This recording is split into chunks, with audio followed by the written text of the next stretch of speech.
पिछड़ा वर्ग आयोग के अध्यक्ष और सदस्यों द्वारा अपने पद के इस्तीफे मामले में आज विरोधी पक्ष नेता विजय वडेट्टीवार ने सदन में सरकार को आड़े हाथ लिया। आज जबाबदारीने सांगतोय, या मागासवर्गीय आयोगाच्या अध्यक्षांनी राजीनामा का दिला? सन्माननीय मंत्री महोदय आपल्याला सांगतो, निरगुळेंनी या राज्यातल्या एका मंत्र्यांनी त्यांना बोलवून सांगितलं, घरी बोलवून हार दिला, शाल पांघरली आणि सांगितलं माझ्या समाजाला ओबीसी मध्ये घ्या। त्यांनी सांगितलं राज्य सरकारकडून पत्र आलं तर आम्ही सर्वे करतो आणि मग आपला समाज ओबीसी मध्ये घालतो। विदर्भातला मंत्री आहे अध्यक्ष महोदय, त्या मंत्र्यांनी बोलून अपमान केला त्या अध्यक्षाचा, मागासवर्गीय आयोगाच्या अध्यक्षाचा अपमान केला। ते हारे ठेवून दिलं, फुलंही ठेवून मागासवर्गीयाच्या अध्यक्षांनी माजी न्यायमूर्ती निरगुळेंनी राजीनामा दिला। अध्यक्ष महोदय काय चाललंय राज्यामध्ये? राजीनामा फेकला माजी न्यायमूर्ती हायकोर्टाचे, त्यांच्यावर पाळी आणावी स्वतःच्या समाजासाठी, स्वतःच्या समाजाला ओबीसी मध्ये घेण्यासाठी।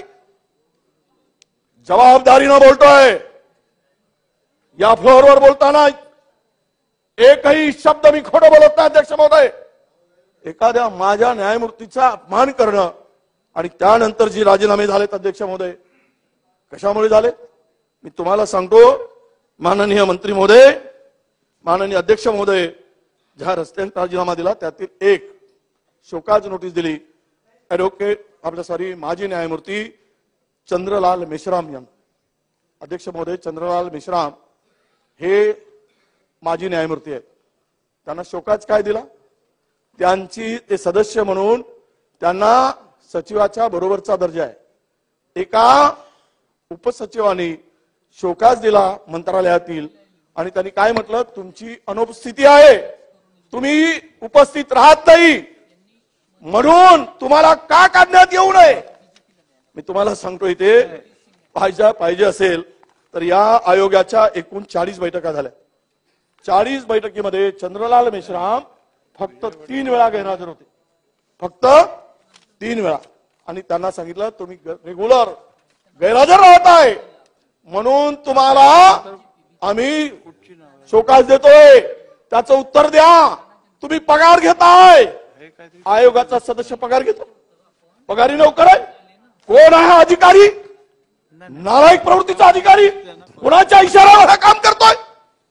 मी रेकॉर्डवर पहा, माझ्याकडे पुरावा देतो। मी त्याला काढून टाकण्यासाठी नोटीस दिली, तो म्हणला मी पगार घेत नाही तरी मी गैरहजर राहत नाही, मी मानधनावर काम करतो समाजासाठी।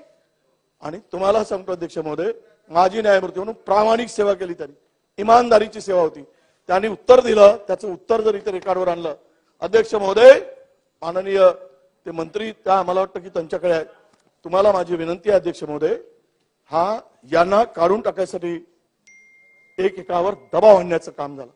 त्यानंतर कोण झाले? सागर किल्लारीकर यांना काय काढायसाठी प्रयत्न केला?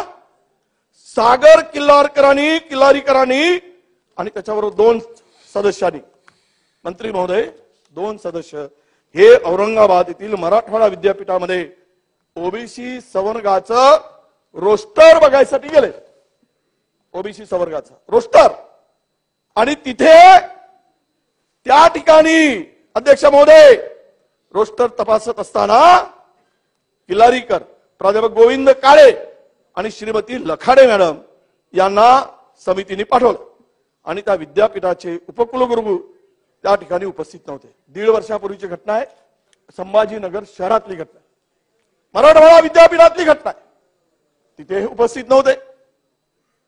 जर या आयोगाला स्वायत्तता आहे तर तो अधिकारी नोटीस देऊन, पत्र देऊन जर गैरहजर असेल तर त्याला जाब विचारला गुन्हा होतो काय? गुन्हा होतो?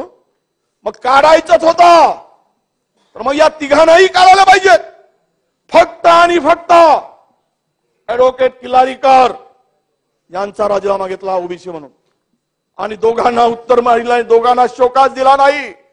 जबाबदारीनं बोलतो, जबाबदारीनं उत्तर नाही, त्यांना तुम्ही नोटीस दिली नाही, त्यांना शोकाज दिला नाही, एकट्याला शोकाज दिला, तेही 1.5 वर्षानंतर अध्यक्ष महोदय, 1.5 वर्षानंतर त्यांना शोकाज दिला। ते म्हणले की हा काय अन्याय, त्यापेक्षा राजीनामा देणं परवडलं म्हणून त्यांनी तो राजीनामा फेकून दिला.